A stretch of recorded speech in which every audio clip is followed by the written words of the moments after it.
غزہ اسرائیل فلسطین کے درمیان عالمی جنگ کا آغاز ہو چکا ہے. اس حوالے سے اس کی تاریخی پس منظر اور اس کے جو بیک گراؤنڈ ہے، جس طرح امریکہ کھل کر ساتھ دے رہا ہے اسرائیل کا، اس طرح عرب ممالک کی طرف سے بالکل خاموشی ہے، اور دوسرے اسلامی ممالک ہیں ان کی طرف سے کوئی خاص پیغام نہیں دیا گیا. اس حوالے سے ہمارے ساتھ موجود ہیں عالمی مذہبی اسکالر مفتی محمد اسماعیل طور صاحب. ان سے پوچھتے ہیں کہ ان کی کیا رائے ہے اور اس کا پس منظر کیا ہے اسرائیل کا، اور مسلمانوں کو کیا لائے عمل اختیار کرنا چاہیے. بسم اللہ الرحمن الرحیم. آپ حضرات کے سامنے تاریخی پس منظر میں بیان کروں گا آخر میں، اور شروع سے لے کر آخر تک اس کی جو پوری کہانی ہے، پوری ترتیب ہے، وہ آپ حضرات کے سامنے بیان کروں گا. مسلمانوں کو معلوم نہیں ہے کہ یہ جگہ ان کے پاس کیسی چلی گئی. تاریخ کیا ہے 1924 میں کمال اتاترک نے کیا مسلمانوں کے ساتھ غداری کی، اور سلطان عبدالحمید نے 1924 میں ان کو کیا جواب دیا. خلافت عثمانیہ سلطان ارطغرل تو انہوں نے مسلمانوں کے اندر چھرا گھونپا اور مسلمانوں کو برباد کیا، خلافت کو برباد کیا، اور 1924 سے لے کر 100 سال تک زبردستی چڑھائی کر کے، غداری کر کے، خلافت عثمانیہ کو توڑ کے آئین میں اسلام کا نام ختم کر دیا، اور اسلام کے نام پر کوئی ووٹ نہیں مانگے گا. لہذا ابھی تک 2024 تک یہ ہے کہ وہ اسلام کا لفظ استعمال نہیں کرتے ہیں. یہ جسٹس پارٹی، رفاہ پارٹی، دیگر اسلامی پارٹیاں، اور بائیں طرف سے ان کی زبان شروع کر دی. اور کمال اتاترک دوغا قبیلے یہودن عورت کا بیٹا تھا. ان کی سازش ہوتی ہے کہ عرب کو اور مسلمان لیڈروں کو ان کی شادیاں کرا دی جائیں اپنی بچیوں کے ساتھ، اور ان سے بچے پیدا کیے جائیں، ان کو جاسوسی اور غداری کے لیے استعمال کیا جائے. لہذا اس نے کمال اتاترک کی اصلیت کی ہے وہ میں نے آپ کو بتا دی، اور بہت سارے علماء اور مدارس کو ختم کیا، علماء کو شہید کیا. 1924 میں جو وفد آیا تھا سلطان عبدالحمید کے پاس، تو اس نے ایک تنکا اٹھایا کہ میں نے آپ کو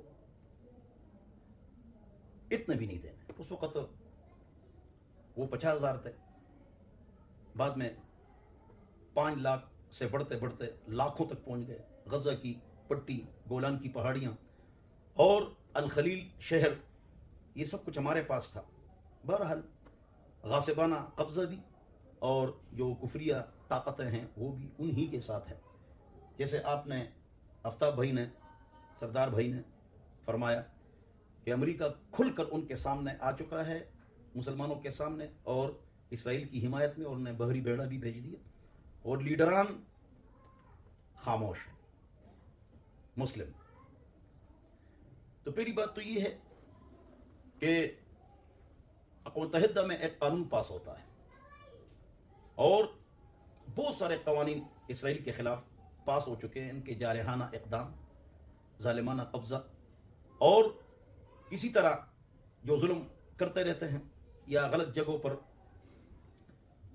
یا ایسی جگہ جو مسلمانوں کے پاس تھیں ان پر ان کا قبضہ. لیکن اس کے باوجود بھی امریکہ ان کے ساتھ دیتا ہے. اور اب ہم کس کو پکاریں، کس کو بلائیں، کیا لائے عمل ہے؟ تو میں مسجد میں کیا کر سکتا ہوں؟ آفتاب بھائی صحافی ہے، یہ کیا کر سکتا ہے؟ اینکر کیا کر سکتے ہیں؟ ذمہ داری جو ہے 54 اسلامی ممالک کے سربراہان اور ان کی فوج اور ان کی قوت، طاقت، عدد تیاری موجود ہے. تو یہ ایک میٹنگ کر لے OIC کے اجلاس میں، فوراً بلائیں اور ان پر دباؤ ڈالیں کہ یہ ظلم اور زیادتی نہ کریں. اب ان کی طرف سے حملہ ہو چکا ہے، ان کی طرف سے حملہ ہو چکا ہے. حقیقت حال کیا ہے؟ تو یہ میڈیا جو ہے، آپ کو معلوم ہے کہ یہودیوں کے پاس یہ ہوا وہ ہوا. جب میڈیا ان کے پاس ہے تو وہ جو خبر دیں گے ہم اس پر یقین نہیں کریں گے. یہ جو سب سے اہم نقطہ ہے وہ یہ ہے، ہم اس پر یقین نہیں کریں گے. بعض اوقات انہوں نے حملہ کیا، ہم مظلوم ہیں، مسلمان ظالم ہیں، اور یہ ہو رہا ہے.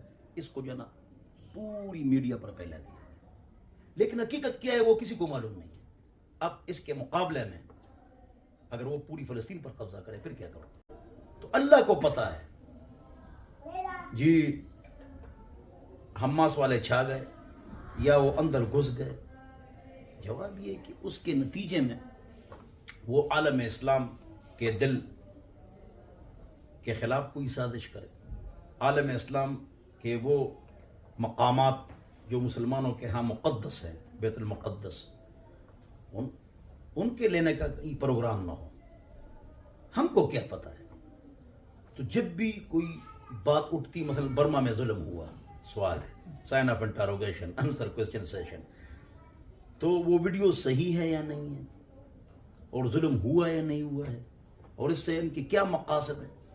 فلانا ایک ملک میں نام نہیں لیتا ہوں جی، کچھ افراد اٹھ چکے ہیں بندوقوں کے ساتھ، تو ہم خوش ہوتے ہیں، اور اس میں عالم اسلام کا نقصان ہوتا ہے۔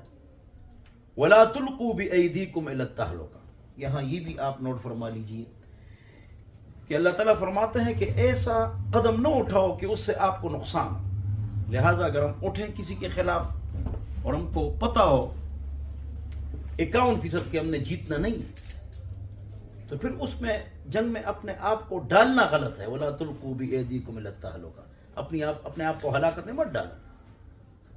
دوسری بات یہ کہ جب ایک آدمی کچھ کرتا ہے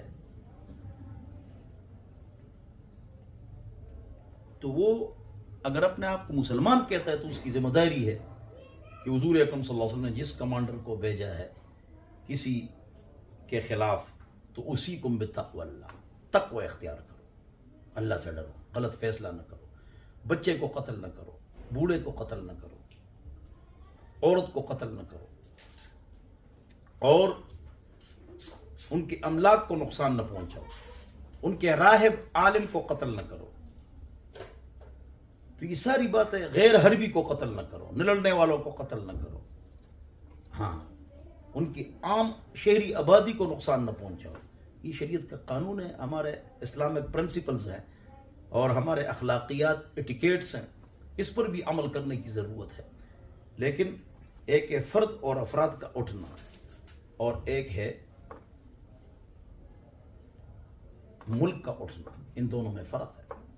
چنانچہ چاروں اماموں کا اتفاق ہے کہ آپ کسی ملک پر اور ملک پر حملہ نہیں کر سکتے ہیں اقدام جب تک حکمران کی ضرورت اجازت نہ ہو۔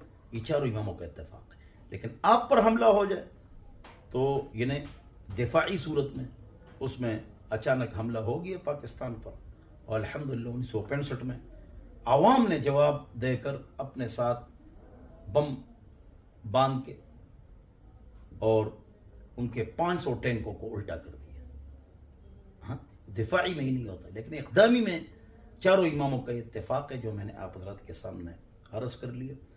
اللہ تعالیٰ عالم اسلام اور تمام مسلم ممالک اور خصوصاً حرمین شریفین اور ہمارا پیارا ملک ایٹمی پاکستان، ایٹمی قوت، نوح علیہ السلام کی کشتی، یہاں سے لیڈ ہوتا ہے پوری دنیا کی اسلامی تحریکیں، ماشاءاللہ یہاں سے اس کی لیڈنگ ہوتی ہے، ماشاءاللہ ماشاءاللہ، پاکستان زندہ باد۔ تو غلطی ہر جگہ ہوتی ہیں، افراد میں، اداروں میں، ہم انسان ہیں، داغ داغ مت کو سب داغ داغ ہے، بے داغ بس وہی جو پروردگار ہے۔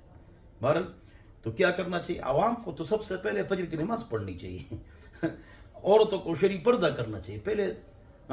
اگر جینس کی لڑکیاں ان کے ساتھ لڑ رہی ہیں تو ان لڑکیوں کو چاہیے کہ پہلے وہ شرعی پردہ کریں، وہ اسلامی پردہ کریں۔ جو لڑ رہے ہیں وہ 5 وقت نماز بھی پڑھیں، لیکن تب جب اسلامی اصول کے تحت لڑائی ہو، اس کا خیال کیا جائے۔ تو بہرحال تو حکمرانوں کی ذمہ داری ہے یہ اجلاس بلائے، عوام کی ذمہ داری سب سے پہلے گناہوں سے توبہ، شرعی پردہ، 5 وقت نماز، پہلے یہ کام ہے۔ باقی ہمارا کام تو دعا ہے اور التجا ہے، اس لیے کہ ان چیزوں کے لیے حکومتیں ہوتی ہیں، فوج ہوتی ہے، اور یہ آپس میں جو نا مشورہ کر کے اس کے لیے لائے عمل تیار کریں۔ تو عرب ایسا ہے، فلانا ایسا ہے، بہت کمزوریاں آ چکی ہیں، بہت کمزوری آ چکی ہے ہم میں بھی.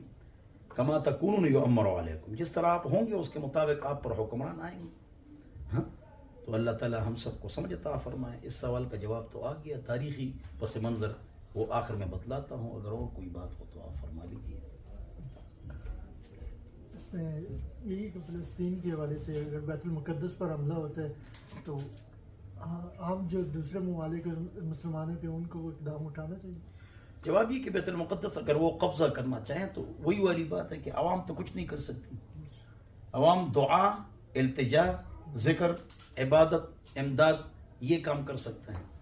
یہ تو ہمارے جو حکمران ہیں راست قدم آئین کے تحت قوانین کو دیکھ کر, اسلامک پرنسپلز کو دیکھ کر اور اخلاقیات ایٹیکیٹس کو دیکھ کر قدم اٹھائیں, وہ صحیح قدم اٹھائیں. یہ حکمران آپس میں مشورہ کر لیں کہ کیا کیا جائے اور مسلمانوں کی حفاظت ہو جائے.